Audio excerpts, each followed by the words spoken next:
You wake up, you do the thing, you try, you push, you grind, and tomorrow, you do it again.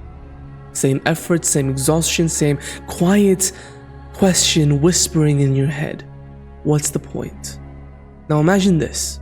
Not for a week, not for a year, but forever.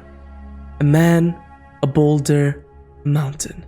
Every time you get close to the top, you slip, roll back down, and have no choice but to follow through.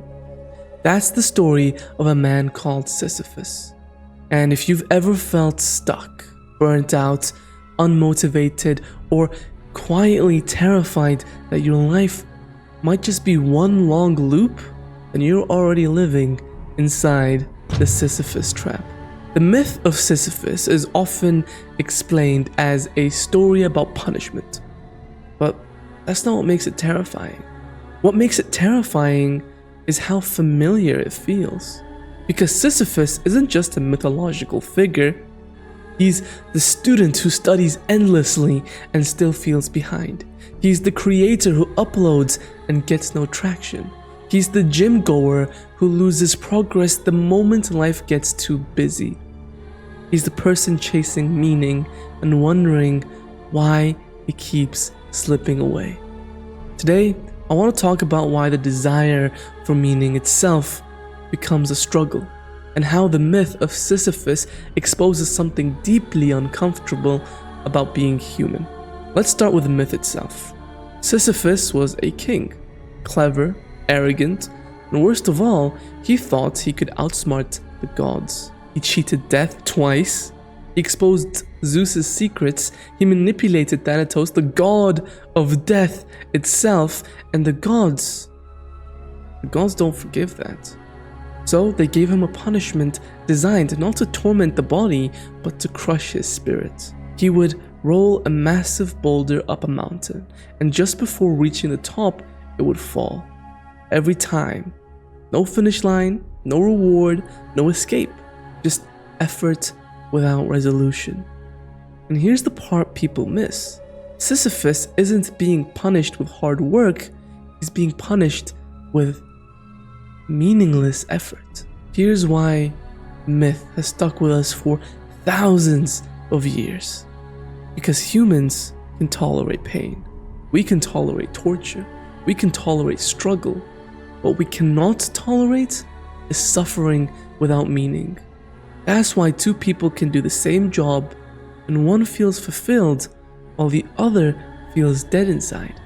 Both are putting in the same effort and both have assigned themselves different connotations. And when meaning disappears, motivation collapses. You start pushing the boulder, be it your grades, career, money, physique, content, relationships, and at first it feels purposeful, but one day you look up and realize the hill never ends. In modern life, the boulder doesn't look like a rock. It looks like endless to-do lists, productivity systems, self-improvement routines, lies that shout, one more milestone, or once I reach this, I'll be happy. But the moment you reach it, the goal shifts. Promotion becomes more responsibility. Subscribers turn into pressure. Money develops into a fear of losing it. Fitness evolves into endless maintenance. The boulder rolls back down. And the cruel part is you start blaming yourself. I'm lazy. I've lost discipline. I used to be motivated. No, you're exhausted because your brain is realizing something your ego doesn't want to admit. This might never end. And here's the paradox. We don't suffer because life is meaningless. We suffer because we desperately want it to be meaningful. Meaning becomes the reward at the top of the hill. And when it doesn't arrive, we feel cheated. The Sisyphus trap is believing if I just push harder, the struggle will eventually make sense. But what if it doesn't? What if the struggle isn't building towards some grand revelation? Does that thought paralyze you? Because without meaning, effort feels humiliating. The philosopher Albert Camus looked at this myth and said something shocking. He said, the struggle itself is enough to fill a man's heart. He imagined Sisyphus happy, not because the task ends. He stops expecting meaning to arrive. He stops negotiating with the future.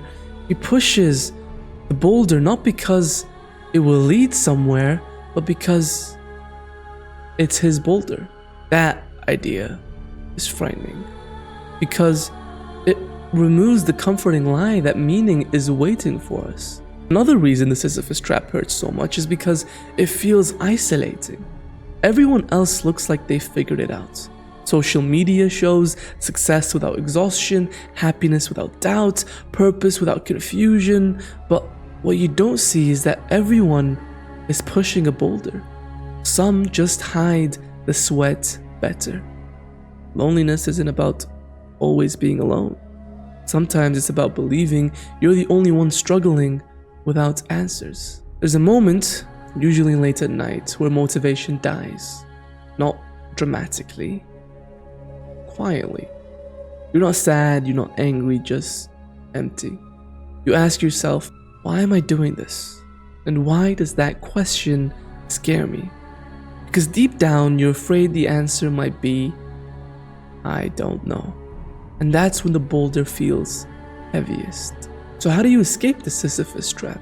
Spoiler alert, it's not by finding meaning, but by changing where you look for it. Meaning doesn't live at the top of a mountain, it lives in choosing to push anyway, finding your own reasons, accepting that exhaustion doesn't mean failure. You don't need the struggle to end. You need to stop demanding that it justify itself. Purpose isn't a destination, it's a stance. It's saying, I don't know if this leads anywhere, but I choose to engage with it fully. That choice turns punishment into agency. The gods took away the outcome of Sisyphus's efforts, but the one thing he couldn't take was his will to push. Maybe life isn't about reaching the top. Maybe it's about becoming the kind of person who can keep pushing without needing the hill to explain itself. Maybe the moment you stop waiting for meaning to appear is the moment that struggle stops owning you. Because in that moment, you're no longer trapped, you're choosing. The greatest struggle of all is finding the will to accept new choices, the will to change. If you want to see that struggle play on a different scale, check out my next deep dive on the psychological cost of self-forgiveness in Kratos' journey. Thank you for watching. That's it.